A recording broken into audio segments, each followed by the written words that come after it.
다음 질문 넘어갈까요? 네, 네. 다음에 5천만 원으로 효율적인 부동산 투자 방법 이런 얘기 하셨는데 부동산 투자 관심 있으시죠?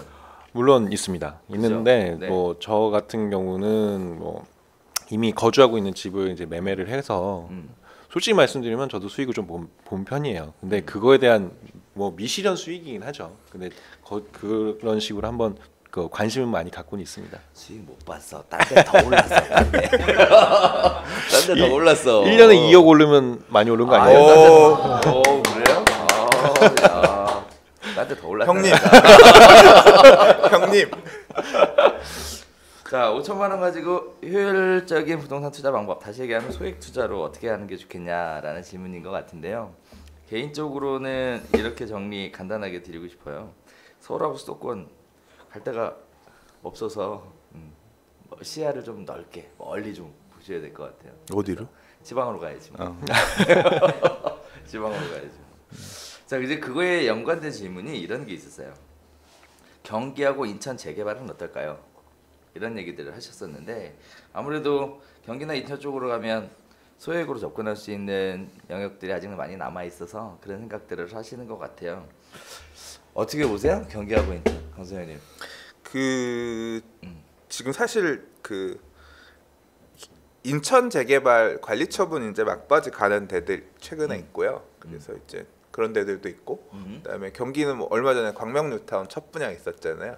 광명뉴타운은 5천만 원 갖고 아마 사기 힘들 거예요. 피들이 다 있어서 힘들고. 근데 인천 쪽은 조금 작은 금액으로 되는 걸로 알고 있어요. 5천으로도 들어갈 수 있는 걸로 아는데 솔직히 말 자신은 없어요. 그러니까 제가 다니면서 봤던 지역이 아니고, 그러니까 말 그대로 전혀 모르는 지역인데 거기 살만해요라고 제가 답변 드릴 수 있는 입장은 아니고, 그런 데를 보러 다니시는 분들도 있어요.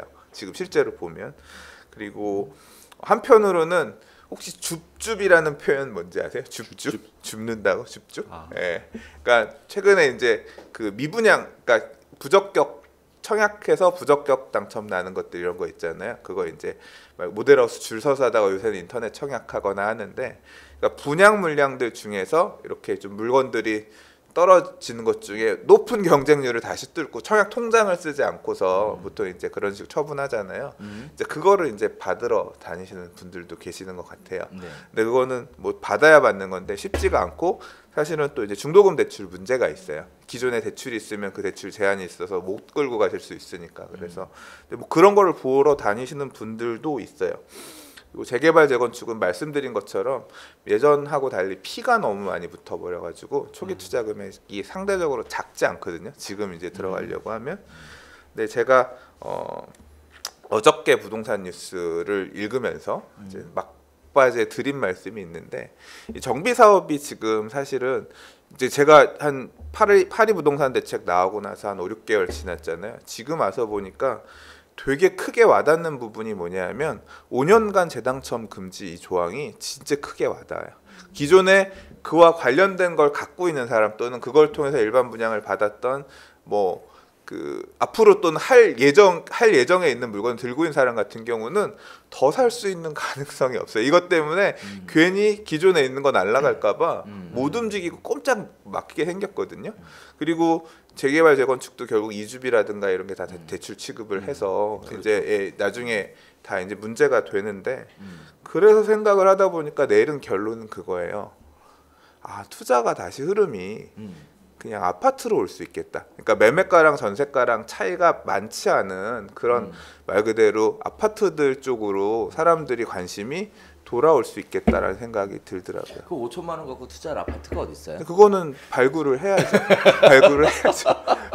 투자를 해야 된다라고 말씀드리는 게 아니라 이제 그런 만약에 흐름상 보면 재개발 재건축이 이런 식으로 막히고 분양 쪽은 어차피 되는 사람만 되는 거고 제한적으로만 받는 갈 데가 없고, 만약에 부동산 시장의 에너지가 정부가 유도하는 방향대로 전체적으로 다 가라앉으면 좋은 건데, 뭐 좋다라는 표현은 상대적인 얘기입니다. 근데 만약에 여전히 뭔가를 하고 싶어 사람들이 뭐 투자할 거 없어 하고 막 계속 다닌다고 생각하면 대출 안 받아도 되고, 그 다음에 이런 재당첨 금지 제한에 대해서 자유로운 이런 쪽 같은 경우로는 꼭 이게 그럼 주택이 아니라 다른 역세권, 뭐 아까 뭐 소형 주택이나 이런 쪽으로도 흘러갈 가능성이 있겠다. 개인적으로 그런 생각이 좀 들었습니다. 저는 개인적으로 사실 경기 인천 재개발이 묶여가지고 또 하도 고생을 많이 해서 별로 안 돌아보고 싶은 곳인데 네. 개인적으로 이런 생각은 들어요. 우리 방송에서 원하지 않는 대답이기도 한데 방송에서 삐 처리돼요? 인천이 루원시티라고 개발을 해요. 어. 그래서 경인고속도로 끝자락 가정지구 있는 그 옆에 예. 가정지구 쪽, 예. 가정지구 옆인 걸로 도시개발 사업으로 해서 예. 진행이 되는데 이게 본격적으로 시작을 하거든요. 그래서 7호선도 가잖아. 분양, 7호선도 이번에 들어가잖아요. 예. 그래서 전 개인적으로 인천 쪽은 투자를 본다 그러면 재개발 쪽으로 접근하기보다 사실 크게 세 마리의 큰 대마가 있어요. 그래서 청라, 송도 그리고 이번에 루원시티가 추가가 될 거라고 보여지거든요. 그렇게 보면 차라리 답이지 분양이 않나. 낫다. 그런 답이지 쪽은. 않나 이런 생각을 해요. 어차피 아파트 투자가 안 되니까 이제 재건축이나 재개발이나 뭐 분양권이나 뭐 이쪽으로 가는 거잖아요. 사실 뭐 확정된 상품 그러니까 지방의 정비 사업이 잘 안 되는 이유가 사실 그런 거예요. 이게 사람이 살고 있으면 집가가 기본적으로 있거든요. 근데 지방은 인구가 그렇게 많지가 않잖아요. 빤하잖아요.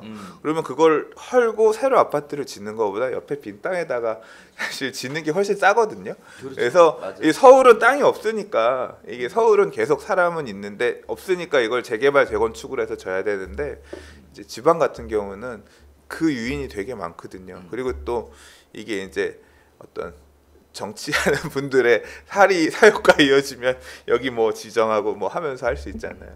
땅이 너무 많아. 그래. 빈 땅이 너무 많아. 네. 그래서 사실 그래요. 경기도 같은 경우에는 뭐 몰려 있는 데 엄청나게 몰려 있고 비어 있는 데는 엄청나게 비어 있으니까 편차가 심해서 경기도를 싸잡아서 뭐 어떻다라고 얘기하기는 어렵지만 제가 기억하는 거 하나는 인천 같은 경우에는 초과 공급 지역이에요. 주택 초과 공급 지역. 이게 왜냐면 기존 주택을 개발하는 게 아니라 그냥 새로 만들어서 그냥 뻥 주변에 신도시들이 만들어버리니까. 많이 들어가서 네. 그래서 과거에 이제 개발해서 소외됐던 지역들이 뭐 슬럼화돼가고 뭐 이렇게 했던 것들이 반복이 돼요. 사실 그래서 인천에 있는 사람들 자체는 루원시티 그 가정오거리 가정동에 관련돼서 좋은 생각을 안 갖고 있어요. 왜냐면 거기가 인천 서구라는 지역인데 굉장히 낙후됐던 지역이라서 인식이 굉장히 안 좋거든요. 근데 이제 한편으로 한 발짝 떨어져서 보면 그런 게 보이는 거죠. 아 이게 바뀌면 새롭게 시작될 수 있는 가능성이 있는데 그거를 안 보시더라고요. 다만 분양가가 적게 싸게 공급되기는 어렵지 않을까 싶어요. 왜냐면 그 사업이 거의 한 7, 8년 철거해놓고 놀거든요. 네, 그래서 오랜 기간 끌어서 아마 그런 부분들에 대한 것들은 분양받는 분들한테 리스크가 전가되지 않을까. 사업비에 대한 부분들이 그런 생각들이 좀 들고 있습니다. 대표님 부정적이신 거네요. 그러면? 아니요. 그런 건 아니고. 네. 그런 생각.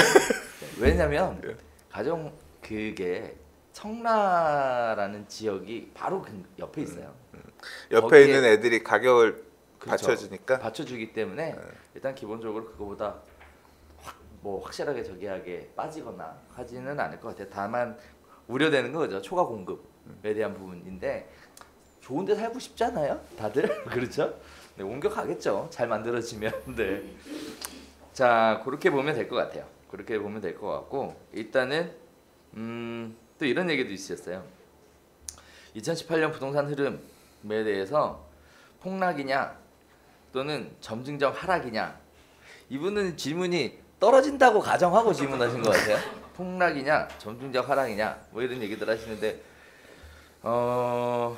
일단 이쪽 주제로 한번 넘어가 볼까요? 어떻게 보세요? 2018년 어떻게 될 거라고 보세요? 저는 그냥 그렇게 떨어질 것 같진 않아요. 떨어질 것 같진 않다. 네. 네. 안 그래도 다들 그런 얘기들 하셨어요. 그 2018년 부동산 전망 이렇게 그 10분인가 이렇게 전문가 나와서 이렇게 막 얘기한 거 보니까 자, 아시는 분들이 좀 계셔갖고 보니까 역시 공부하시는 분들은 계속 공부만 하셔야 될 것 같아요. 전망 가지고 내놓으면 안 될 것 같아요. 시장이 돌아가는 게 그렇게 안 익혀지시나? 네. 자, 어떻게 보세요? 요즘에도 저도 이제 그 송파 지점 이제 거기 사무실 근처에 있으면 뭐 이런저런 양도세 의뢰를 하시는 분들도 계시고 이런저런 질문을 하시는 분들도 계시는데 아무래도 송파 쪽에도 강남 3구잖아요. 3구다 네. 보니까 흐름을 봐도 오르고 있습니다. 네, 오르고 있어요. 어떤 분은 내놨다가 계속 오르니까 다시 빼갔어요. 이런 식으로 하시는 분들이 종종 계시더라고요. 강남 그래도 적어도 강남 3구는 불패이지 않을까라는 저는 조심스럽게 예견을 해봅니다. 왜 안 조심스러워도 돼요?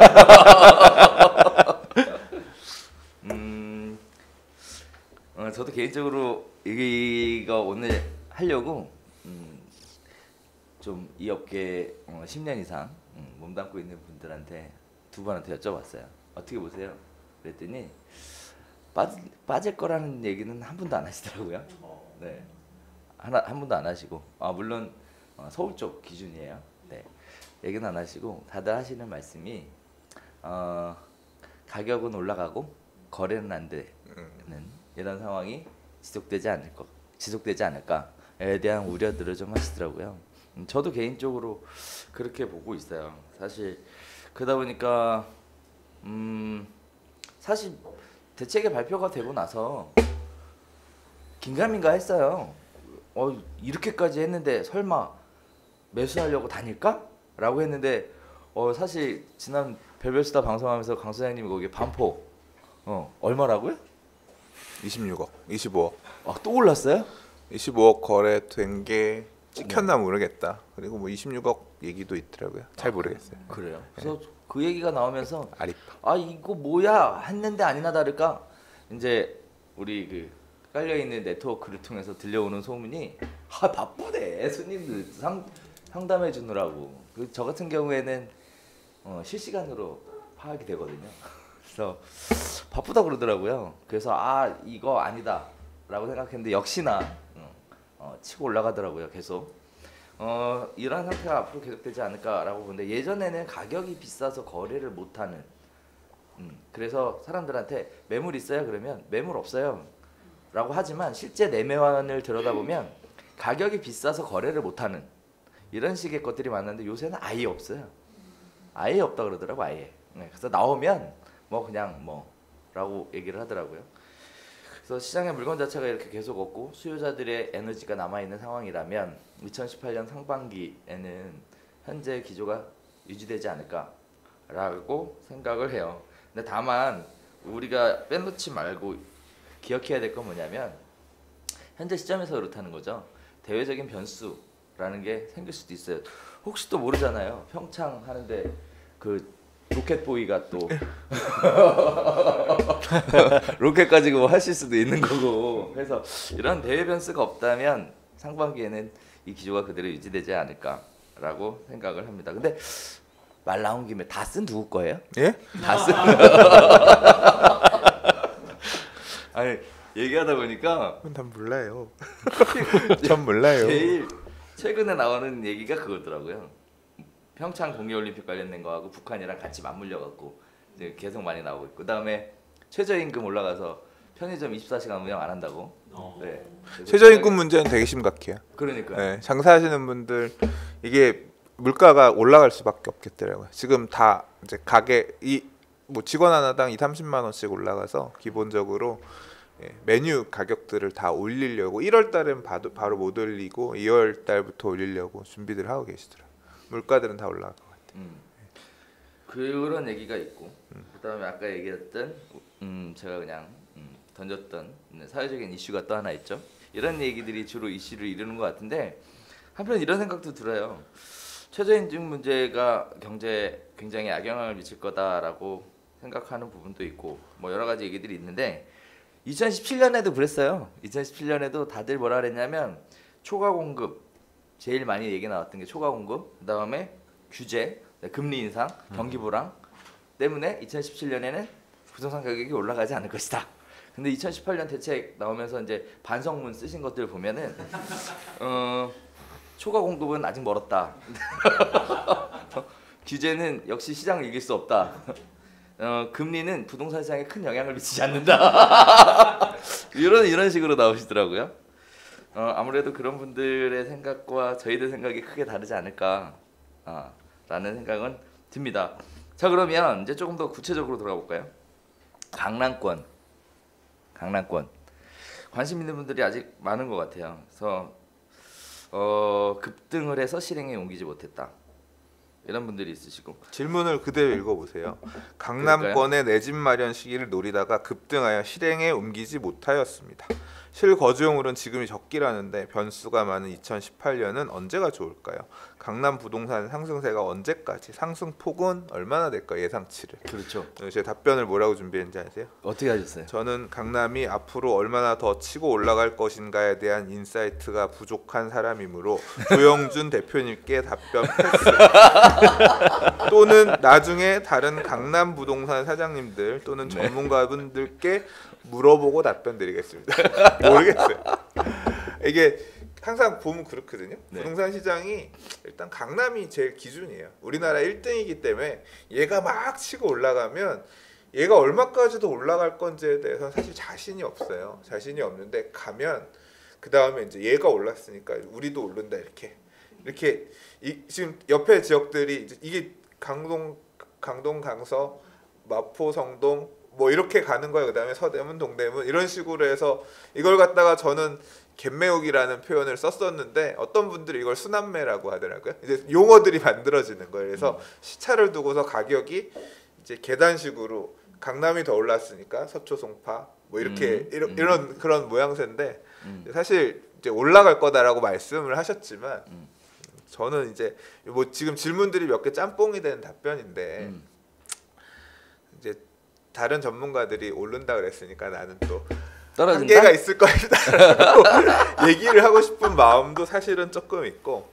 이게 아니라 저는 이게 제가 이제 잘 못 느끼겠는 부분이 뭐냐면 현금 많은 사람이 그렇게 많다 얘기들을 맞아. 하시거든요. 그래서 맞아요. 강남의 아파트를 뭐 20억짜리, 30억짜리를 턱턱 사면서 대출 안 받고 현금으로 그렇게 사람들이 사는 사람이 많다는 거예요. 그래서 정말 그럴까?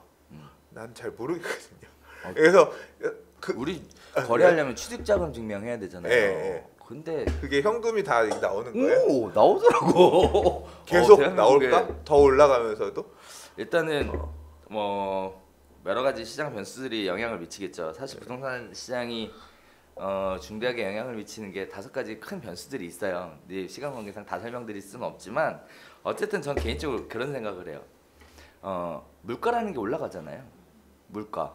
근데 재건축을 공급하는 물가도 올라갈 거 아니에요. 강남 결국 재건축해야 되는데 그 공급 가격이 올라간다는 얘긴데 그러면 결국은 공급이 안 되면 가격이 너무 올라가서 부대끼면 개발 안 할 거고. 근데 너무 급격하게 많이 올랐잖아요. 사실은 매수하는 사람들은 지금이라도 사야 돼. 물건이 없어도 있지만 내가 지금 살 때 더 올라갈 것에 대한 어떤 투자 기대 심리를 가지고 말 그대로 요구 수익률을 가지고 투자를 해야 되는 건데 지금 뭐 제가 조사한 자료는 아니고 이제 부동산 TV에서 같이 하시는 분이 뭔가 자료를 준비해 가지고 한번 작년 2017년 1월부터 12월까지 가장 가격이 많이 오른 이제 아파트 조사들을 좀 서울의 아파트들 얼마나 올랐나 조사해 봤는데 많이 오른 데는 1년에 6, 7억이 올랐어요.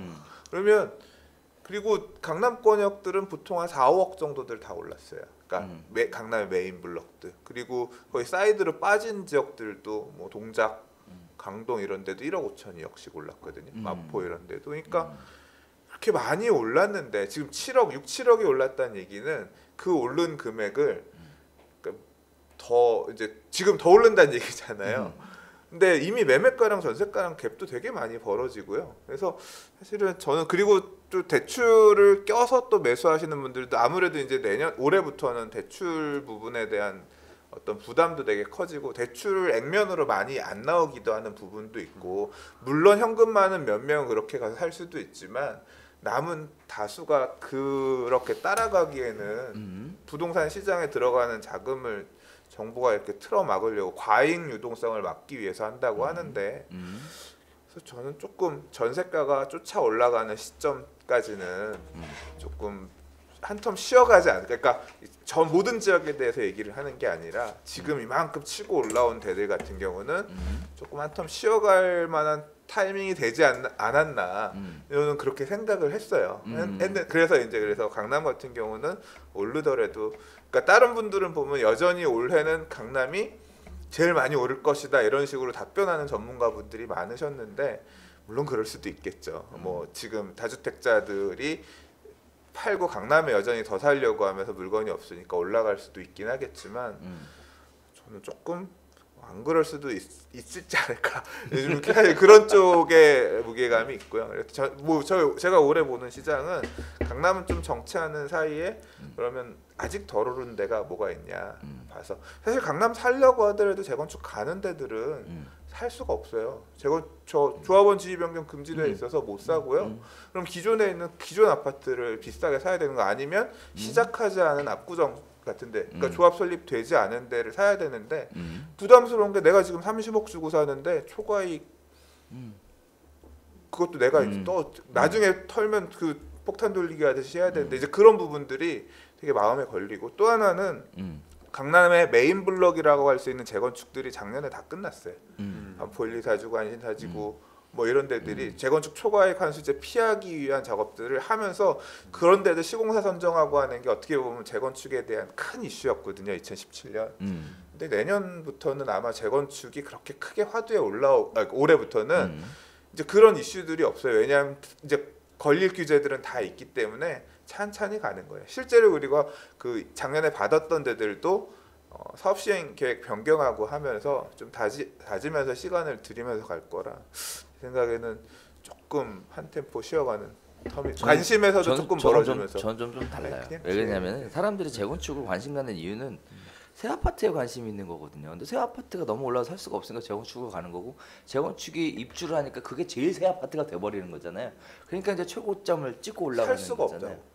네, 그러니까 새 아파트에 관심이 있다라는 거죠. 그래서 사실 말씀해주신 거에 대해서 저는 이런 생각을 해요. 내 집 마련이잖아요. 내 집 마련. 1주택자라는 거잖아요. 실소유자라는 개념이잖아요. 그죠? 떨어지면 다 같이 떨어지고 올라가면 다 같이 올라가니까 내 집 마련은 사실 뭐 시점에 대한 거 뭐 이런 거 여러 가지 고민하지 마시고 하시는 게 괜찮을 것 같아요. 그다음에 강남권이다라고 얘기를 하셨는데 본인이 이제 강남권을 선호하시면 선호하는 지역에 살아야죠.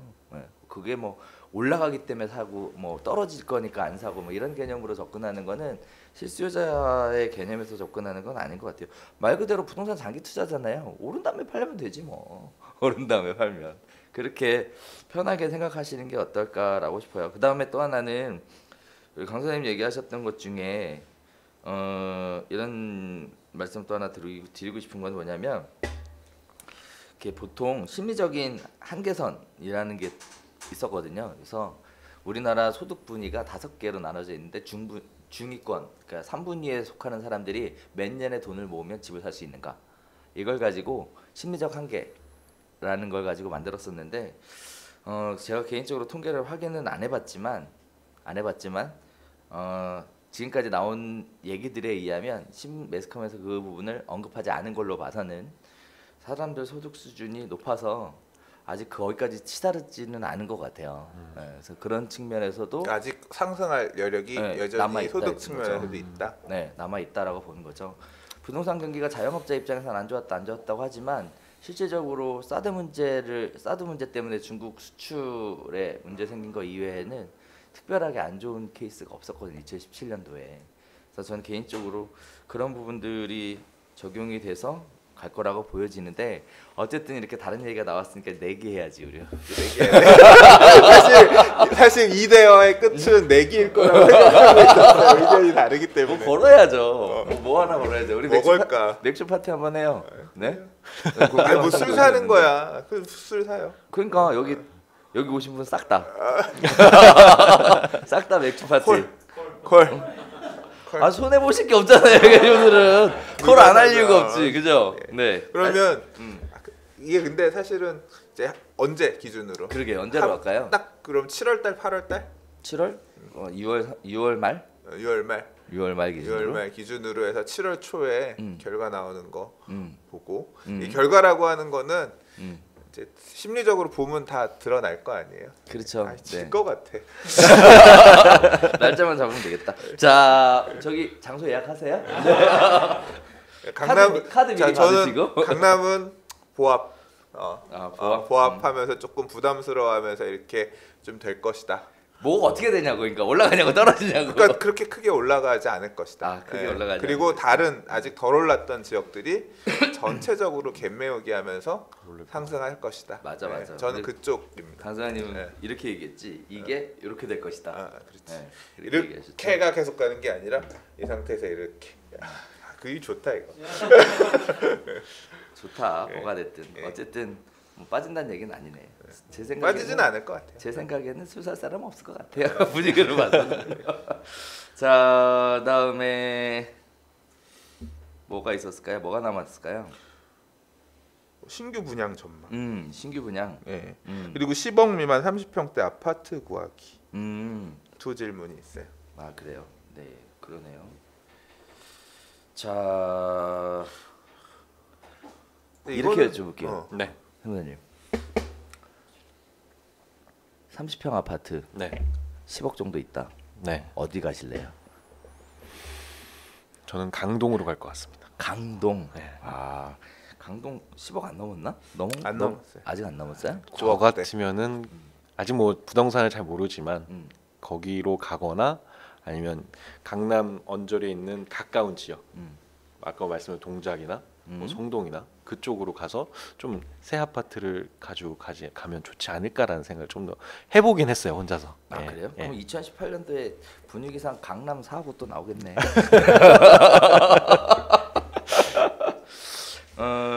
강사님 어떻게 보세요? 근데 이제 네. 사실 되게 많이 받는 질문들 중에 하나인데요. 네. 이게 결국은 그 분의 입장에 따라서 저는 업무지구주의자라고 해야 될까? 그러니까 저는 좋은 주거 지역은 돈을 많이 버는 사람들이 근무하는 회사들이 모여 있는 주변의 베드타운에 만들어진다 이렇게 생각을 해요. 모든 걸 다 갖추고 있는 강남 서초가 그래서 1등. 이제 그 옆에 송파가 그래서 뭐 2등 뭐 이런 식으로 기준으로 놓고 보는데 그래서 보통 주거 지역들을 사람들이 고를 때 이렇게 막 엄청나게 계산을 해서 고르는 분도 계시겠지만 실제로는 이제 저희 같은 경우 이제 저희 집사람 입김이 되게 세거든요. 나 안 가, 못 가는 거예요. 근데 와이프가 안 가, 왜 그러겠어요? 애 네. 키우는 거나 이제 여러 가지가 겹쳐서 백화점 가야 되는 것도 사유 중에 하나예요. 뭐 예를 들자면 이제 그런 부분에 의해서 주거 지역들을 고르거든요. 근데 이제 남편들 일하시는 분들 같은 경우는 직장이 되게 큰 거죠. 그래서 보통 주거 지역을 보실 때 그리고 그 회사 다니시는 분들의 비슷한 어떤 있는 분들의 주거 지역들도 그래서 어떻게 보면 겹치는데 대표적인 업무지구가 어디 있어요? 광화문, 강남, 여의도. 일단 지금 이게 빅3잖아요. 최근에 이제 마곡이 막 개발되면서 강서 쪽도 떴지만 그래서 뭐 강남 출퇴근하시는 분들 같은 경우는 강남 서초는 10억 사이즈에서 이제 어렵죠. 그렇죠. 그래서 보통 이제 3호선 라인이나 신분당선 라인 이어진 성동 쪽을 많이 보세요. 네. 그 라인에서 제일 입지가 좋은 애가 10억이 넘어요. 지금. 그리고 살짝 빠지는 애들이 이제 9억대, 8억대 이렇게 있거든요. 근데 거기서 돈이 부족한 사람들이 어디 가냐면 동대문 쪽으로 가세요. 그러니까 돈에서 밀리니까 가는 거예요. 그러니까 이게 그렇게 계층화되거든요. 이제 만약에 거기에서 나는 강북으로 건너가기 싫다는 분들이 네. 송파를 가려다 못 가면 강동으로 가는 거예요. 5호선 라인으로 해서. 그러니까 주거 지역을 그런 식으로 정하시거든요. 이제 세무사님은 송파 얘기니까 그러니까 강동에 아파트 단지 많이 있고 지어줄 것 같아. 이렇게 이게 자연스럽게 그렇게 돼요. 그런 고민을 예. 좀 많이 하게 되더라고요. 그리고 이제 여의도랑 광화문 쪽 출퇴근하시는 분들은 서부권 쪽 그래서 마포 쪽을 되게 많이 보세요. 과거에는 목동이 제일 좋았는데요. 목동은 노후하고 이제 재건축 이슈가 하면서 그 와중에 이제 뉴타운이 되면서 마포에 이제 아현 뉴타운이라든가 마포역 주변에 재개발 이런 데들이 떠서 한강변 아파트들이 되게 비싸게 지금 가고 있잖아요. 그래서 마포권역에 새 아파트들은 여전히 이제 좋은 애들은 12억 넘게 거래들 됐거든요. 그러니까 그렇게 해서 얘네도 비싸요. 그러니까 성동에 한강 보는 애가 비싼 것처럼 마포에 한강 보는 애도 비싸요. 왜냐하면 수요층들이 비슷하기 때문에 그래요. 근데 마포에 그 라인 못 가는 사람들은 어디로 가냐? 서대문이나 아니면 위에 종로 쪽으로 올라가는 거예요. 그 권역에서 또는 아니면 요 최근에 이제 뜬 데가 영등포구 신길 뉴타운이죠. 그리고 뭐 강남 권역이나 여의도 권역으로 출퇴근해야 되는 분들 같은 경우 동작 쪽으로도 오시고 그래서 한강을 끼고 있으면 여기도 12억 넘고 안 끼고 있으면 뭐 9억대 이런 식으로 가거든요. 그래서 이제 거기에서 또 돈이 밀리면 밑으로 사이드로 이제 길 타고 지하철 타고 내려가는 거죠. 그러니까 결국 어디를 선택해야 되느냐의 문제는 결국 이런 식으로 제가 보는 아까 이 균형론 중에 하나입니다. 이런 업무지급 기준으로 얘네 가격들이요 거의 비슷하게 움직여요. 그래서 한강 전망에 나오는 메인 라인 거기서 좀 빠져 있는 연차 있는 아파트, 뭐 새 아파트, 연차 있는 아파트를 해서 가격들이 얘가 먼저 가잖아요. 시간이 지나면 얘가 맞춰서 가격이 가요. 얘가 먼저 가 있잖아요. 이게 사람들이 왜 이게 어떤 게 빨리 가고 어떤 게 늦게 가냐면 사람들의 관심이 새 아파트 입주하는 거 많이 생기고 하면 그쪽이 쏠려요. 왜냐하면 많이 언론에 회자되고 하니까 좋을 것 같아. 야 누구는 엄마가 집 보고 왔는데 너무 좋대 새 아파트. 이 동네가 만들어져 글로 가서 얘가 먼저 올라가. 근데 얘네는 아직 지금 스포트라이트를 못 받았잖아요. 근데 결국은 이 업무지구가 그대로 유지하는 한 시간이 지나면 이렇게 가격이 맞춰지더라고요. 제가 봐서는. 그래서 맞아요, 그런 맞아요. 흐름에 따라서. 근데 2017년에 살짝 변수가 하나 있었죠. 특목고 뭐 이런 거 폐지한다고. 학군. 네, 학군. 그러면서 이제 다시 부활하는 이런 모습들 보여서 약간의 변수는 있을 거는 같은데 어쨌든 전통적으로 그렇게 움직였었던 거는 사실입니다. 네. 자 그러면 이제 10억 미만으로 30평대 아파트는 어디로 가야 되는 거예요? 그래서 그러니까 지금 말씀드린 마포, 성동, 동작 뭐 요 정도의 메인 라인들이 10억 전후 정도 할 거예요. 거기에서 본인들 맞춰서 집은 자기 마음에 드는 거 가서 보시고 사시면 되죠. 마포, 동작, 그다음 어디? 성동. 네. 그렇답니다. 그다음 강동까지. 강동까지. 예. 그리고 사실 지금 변수 중에 옵션 중에 하나가 분당인데 분당 판교 쪽인데 그냥 그쪽도 굉장히 핫하거든요. 예. 판교도 요새 지금 되게 10억 안 넘었어요? 넘었죠. 근데 뭐, 네. 그래서 그런 라인들까지 옵션 중에 하나. 예. 자, 그래서 그렇게 보시면 될 것 같아요. 그래서 지역들 관심 갖고 보시면 될 것 같은데 아무래도 본인이 거주하기 좋은 지역, 그렇죠. 네. 그게 우선순위겠죠. 네. 자, 그렇게 보시면 될 것 같습니다. 자, 이제 마지막으로 아파트 신규 분양 전망. 이거 하나 남았는데. 네. 신규 분양 전망. 저는 개인적으로 신규 분양 뭐 나쁘지 않을 것 같아요. 네. 저는 그게 아니라 작년보다 올해 분양할 게 훨씬 좋아요 물건들이. 그래서 사실 부동산 시장이 그렇게 침체되지 않을 거라고 느끼는 이유 중에 하나가 이 올해 신규 분양 중에서 그러니까 작년에 나오려다 못 나온 애들이 되게 많거든요. 예. 그러니까 작년에도 막 되게 핫하고 그랬지만 이제 올해는 강남 분양 물량들도 있고요. 예. 작년에 분양한 강남 분양 물량이 보다 올해 나올 애들이 저는 더 좋은 것 같거든요. 예. 강남도 분양은 그렇고 그다음에 공공주택지구 분양 중에서도 좋은 것들 나올 것도 있고 당장 뭐 이제 하남 가밀 포엘시티 1월에 할 거고 그다음 과천 지식정보타운 할 거고 그래서 공공주택지구 중에서도 이제 물론 과거에 이제 세곡내곡 이런 데가 최고였지만 그 다음 타자들 정도 되는 애들들이 줄줄이 대기하고 있고요. 정비사업 물량들 중에서도 좋은 애 나올 것들 많아요. 예를 들자면 아현 뉴타운의 염리 3이나 아현 2도 나올 거고요. 예, 그리고 이번에 거여 2-2구역 거여마천 뉴타운 이번에 2-2구역도 분양했지만 2-1도 아마 올해 안에 나올 거예요. 약간 지금 사실 문제가 있긴 한데 거기도 일반 분양 개수 꽤 되거든요. 그리고 뭐 부가현 뉴타운, 부가현 힐스테이트 1구역, 1-1구역 거기도 나올 거 있고. 그러니까 올해 분양 나올 물량들은 괜찮네. 진짜 좋은 게 많아서 사실 이거 쭉 정리해 놓고서 방송을 해서 며칠 이거 그 지역들만 짚어서 여기 이런 겁니다. 그리고 분양가만 HUG에서 잘 압박해서 싸게 만들어 내놓으면 청약 통장들, 그러니까 지금 청약 통장 들고 계신 분들 같은 경우 가점 어느 정도 되신 분들 같은 경우는 아주 기다려라. 그래 나는 이걸로 이번에 이것들 중에 하나 받겠다 올해부터 계획 세워서 나오는 거 기다려서 계속 넣으면 무조건 먹는 시장이 되죠. 그래서 청약은 올해는 그럼 청약이 좋으면 경쟁률이 만들어지잖아요. 청약 경쟁률이 계속 드러나면요 시장의 에너지가 죽을 수가 없어요. 청약 경쟁률이 계속 유지된 하는. 예, 왜냐하면 사람들의 관심이 있으니까 가는 거고. 근데 지금 제가 말씀드린 이런 이 아파트 좋다라고 판단했던 아파트들이 미분양이 막 나. 그래서 미분양이 몇 달씩 쌓여 있는 그런 모양새가 생겨. 그러면 이제 시장이 반전이 침체로 조금 이제 가는 모양. 그러니까 예측하지 말고 대응만 합시다. 네, 대응만 그렇게 아니, 저는 그 생각하고 있어요. 강 소장님 얘기 딱 듣고 나서 저는 어떤 느낌이냐면 강 소장님 술 사겠구나 이런 느낌이 들었어요.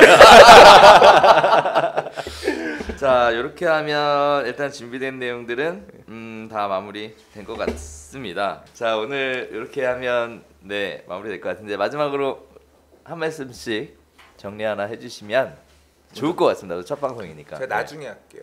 아 왜 또? 알았어. 네.